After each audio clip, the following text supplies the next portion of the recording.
French conquest of Tunisia in 1881 established a protectorate over the country, which lasted until Tunisia's independence in 1956. A border skirmish provided a pretext for the invasion, and a 30,000-strong French army forced the Tunisian ruler, the Bey, to sign the Treaty of Bardo. This treaty effectively transferred authority to France, allowing it to manage Tunisia's foreign relations and internal affairs under the guise of the Bey's authority. Welcome to Episode 4, French Conquest of Tunisia. Hello friends, I am Czar, educating common humans in the world by exploring different aspects of the history of French colonialism and how the Third World is still a colony of advanced technology or nations that own advanced technology. Tunisia was called Ifriqiya in the early centuries of the Islamic period. That name in turn comes from the Roman word for Africa, the name also given by the Romans to their first African colony following the Punic Wars against the Carthaginians in 264 to 146 BCE. The Amazigh are the indigenous peoples of Tunisia. The Amazigh of Tunisia spread throughout all regions of the country. Many Amazigh of Tunisia have abandoned mountains and deserts to seek work in cities and abroad. Tunisian people's origins are diverse, with a primary foundation in the indigenous Berber people who form the core of North African populations.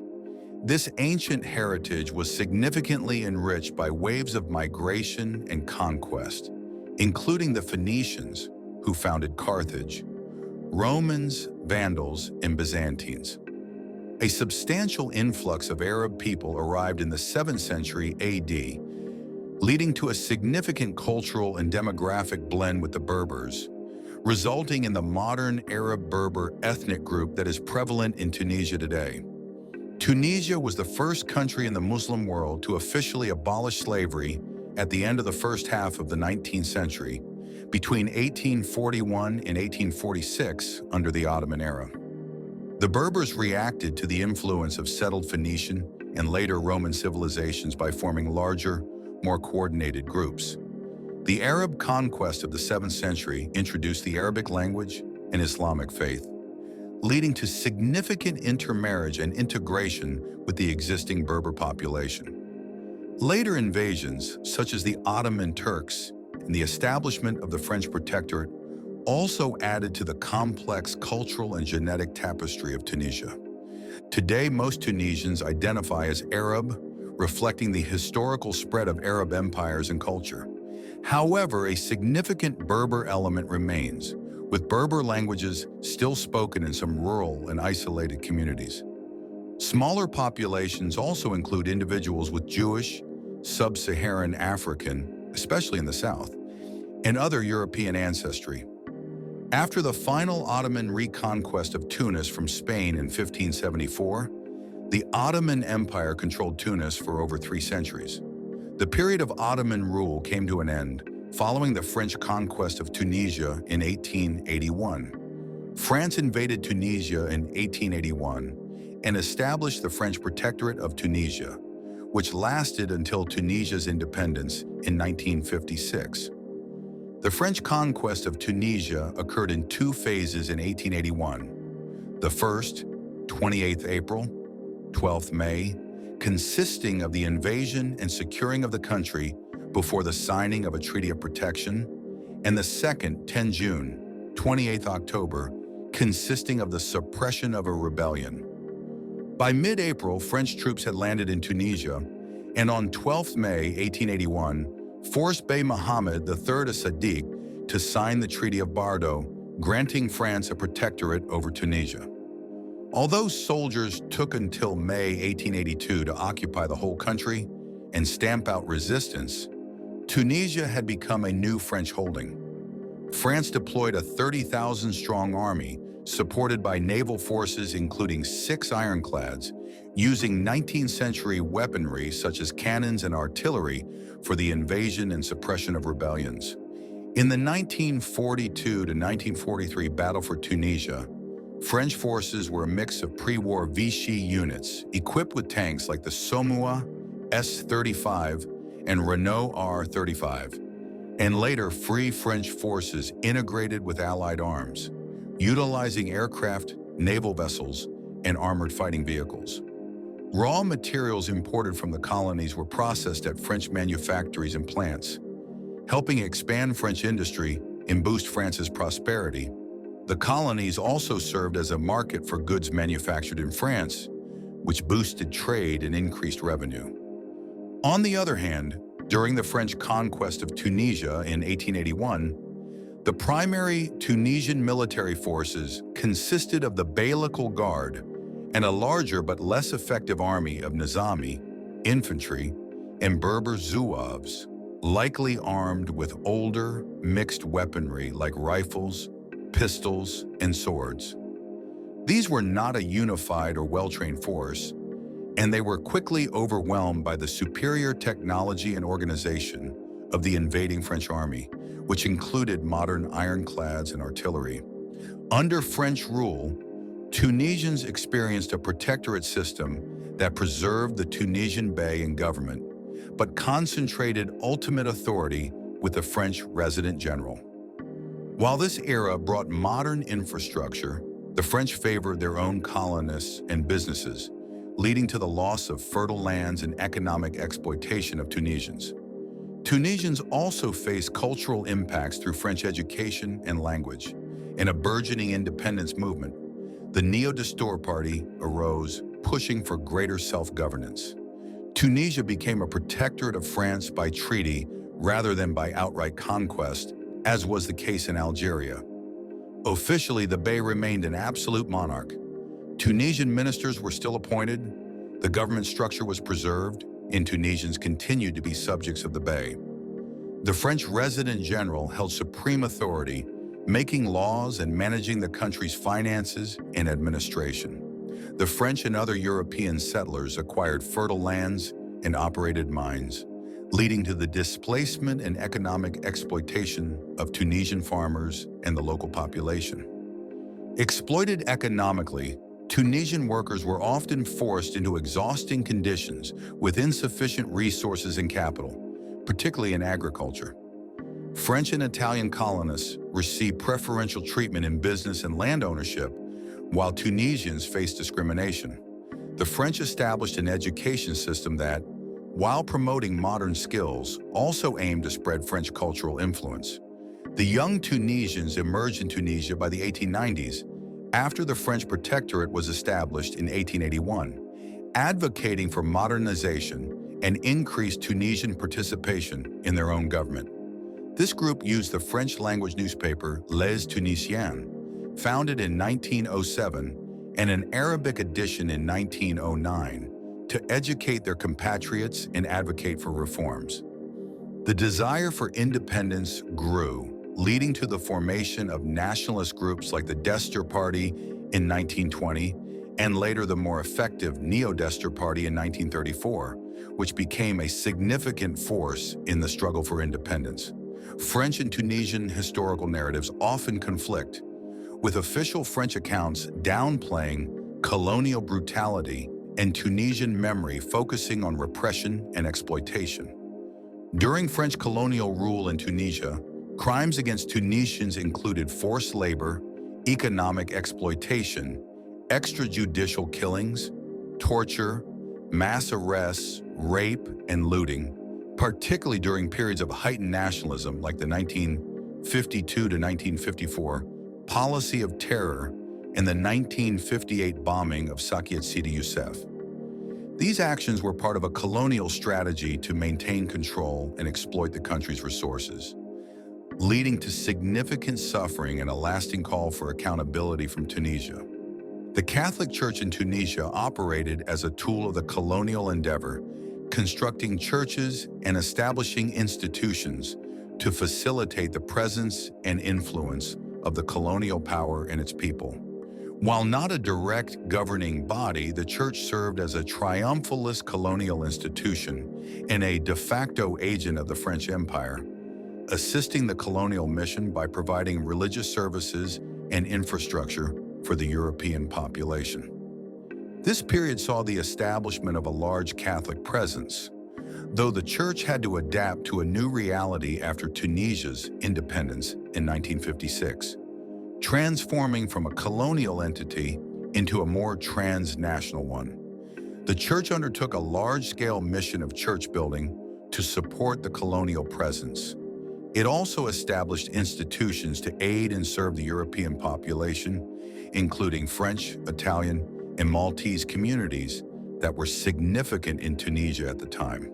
Cardinal Charles Lavigérie, a prominent figure during this period, aimed to convert Muslim subjects to Christianity, reflecting the church's active role in promoting religious influence within the colonial framework. Etymology: the word Tunisia is derived from Tunis, a central urban hub and the capital of modern-day Tunisia. The present form of the name, with its Latinate suffix ia, evolved from French Tunisie, in turn generally associated with the Berber roots, Arabs and Romans, transcribed as TNS, which means to lay down or encampment. The French Crise de Bizerte, Arabic, Romanized Adath Benzart, occurred in July 1961 when Tunisia imposed a blockade on the French naval base at Bizerte, Tunisia, hoping to force its evacuation. Tunisian independence from France was achieved on March 20, 1956, through a combination of political negotiation and armed resistance, culminating in a formal agreement between France and the Tunisian Neo-Destour Party, led by Habib Bourguiba. Decades of activism by nationalist movements, including the formation of the Neo-Destour Party in 1934, laid the groundwork for self-rule. After World War II, the movement gained momentum, eventually leading to armed resistance by the Falagha in the early 1950s. France's policy shift in 1954 to reduce violence, coupled with the success of diplomatic efforts and grassroots mobilization led by Bourguiba, resulted in the granting of full independence. Habib Bourguiba was the first prime architect of the independence of Tunisia. The formation of the Neo-Destour Party under Habib Bourguiba's leadership mobilized Tunisians for self-rule. Bourguiba was born in Monastir in 1903, and after receiving an education at Siddiqui College and the University of Paris, returned to Tunis to practice law. In 1956, following the independence agreement, Bourguiba became the first prime minister of the newly independent Kingdom of Tunisia. The Falagha, inspired by earlier rebels, launched armed attacks against French forces starting in 1952, escalating the conflict and increasing pressure on France. After years of struggle and bloodshed, France and the Neo-Destour Party engaged in negotiations, which led to a formal agreement on independence. In response to the escalating violence and pressure from nationalist movements, France adopted a policy of withdrawal from its colonies, which facilitated negotiations with Tunisia. The French presence, including military personnel and colonists, gradually withdrew following the formal end of the protectorate and subsequent evacuations. This process occurred in conjunction with the dismantling of French institutions, the abolition of the monarchy, and the establishment of the Tunisian Republic, leading to the departure of French citizens and military forces from the country. After French colonization ended in 1956, Tunisia experienced crises such as the Bizerte crisis, 1961, over a French naval base, political instability leading to a one-party state, and ongoing challenges related to economic underdevelopment, cultural identity, and the lasting impact of colonial exploitation. The removal of the French colonial presence also led to power struggles within the newly independent nation, notably between nationalist leaders Habib Bourguiba and Salah Ben Youssef.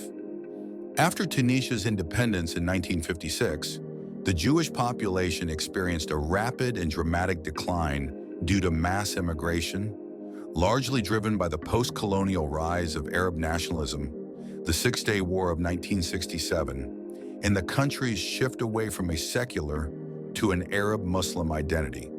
While the government aimed for an inclusive citizenship, Escalating international tensions and the growing influence of an Arab-Muslim national identity made the Jewish community feel increasingly marginalized. This led to a significant exodus, with most Tunisian Jews settling in France and Israel.